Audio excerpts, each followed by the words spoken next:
Hi, we're putting 3 more smaller lamps up this time.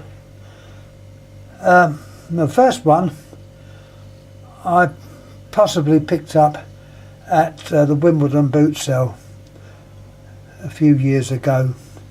I had a very good find there, or haul, whatever you like to call it. The gentleman that had cleared out a pumping station, and obviously all the spare lamps, some going back to virtually year dot. Anyhow, the first one we come across, as it might have been from him, might have not have been, that's the carton it's in, by Philips. There's the blurb on it, if you can just see what it says. It's 25 watts. Hey, let's look at the lamp itself. You might be wondering what earth it was for. I will explain. Now, on the cap or the base, show you what's on there. It's nice clear etching on it, so fortunately I won't have to read it out. It's all on there. And it's one that's made over here in Great Britain. 230 volt, 25 watt. See, I'm reading it out. Here, let's have a little look at the inside.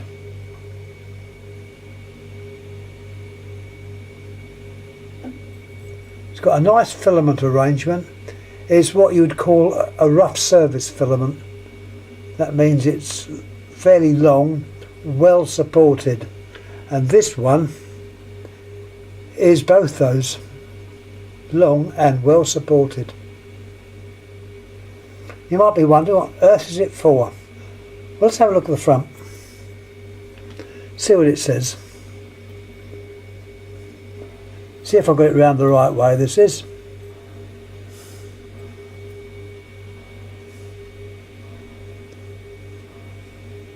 the Singer Sewing Machine Company. That's what it says, isn't it? The Singer Company made for. So this lamp was specifically made to be used in conjunction with the light over a Singer sewing machine, and that's why it's of that shape. Fits in, and you've got like a shade round it, directing the light onto whatever you're doing, embroidery or stitching up stuff. I don't know. I wouldn't know how to stitch, and I wouldn't know how to use a sewing machine. When my socks wear out, I just buy another pair.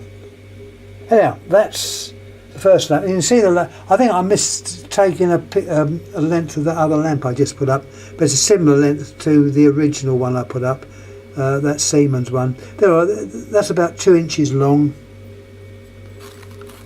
by 1.5 inches.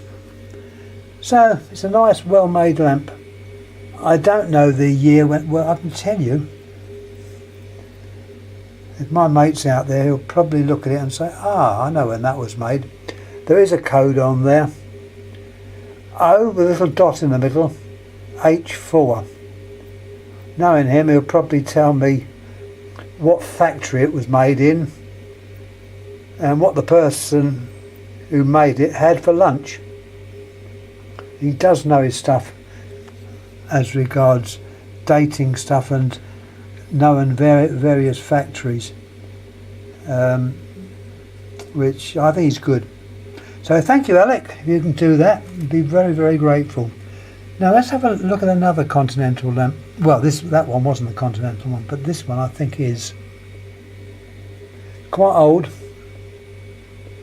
I believe I picked this up at flea market in Brussels. It's a very big one. Place of Ball Games is the name of the square. That's translated to English, by the way. Place of Ball Games, and they have a very, very good junk market. Some of the stuff is absolute, excuse the word, crap. But on the other hand, you can pick up some nice items. And I picked a tray full of lamps up many years ago. Give you the hand treatment. And these were all based on lamps of 110 volts. It was obviously when the country was changing over from 110 to standard European voltage 240. The name on it, or the indication on it, is PBL. That's, as far as I know, not the maker. The maker, if I can show you it, is very, very faint on here, but you can see it just. Let me turn it around to see if we can see it. If you can't see it, I'll tell you what it says. It's actually made by Philips. And with my eyes, I cannot really tell you anything else about it because it's very faint. It's still around the wrong way.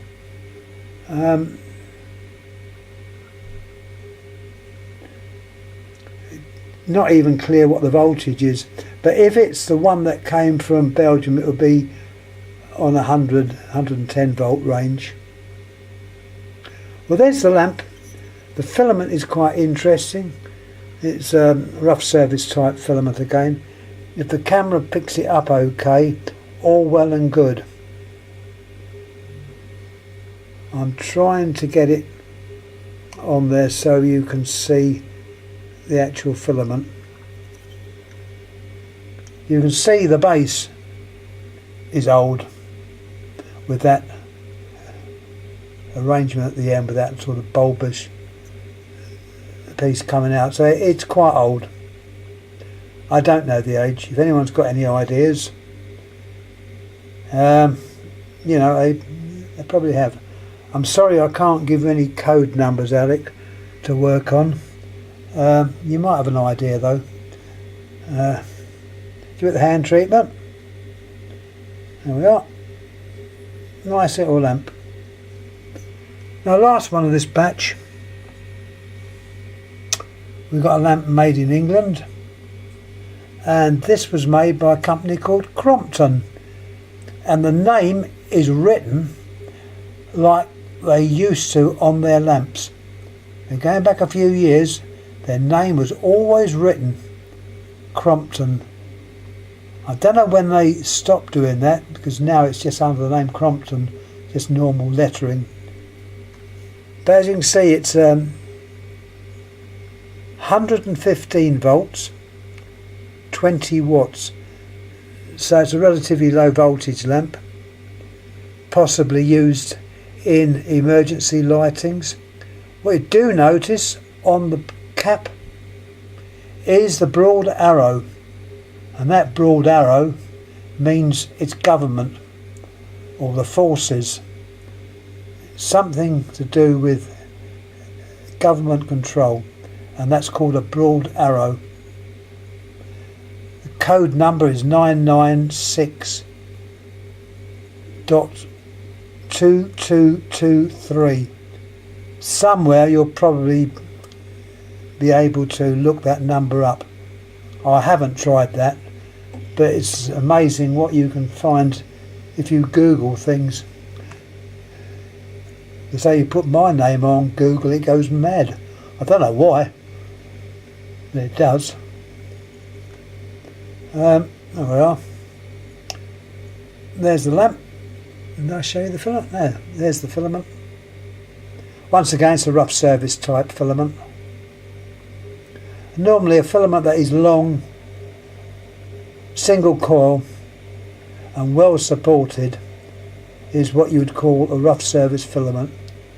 There were lamps which had to undergo knocks and vibration, stuff like that. And of course, it's also a convenient filament to put into like candle lamps.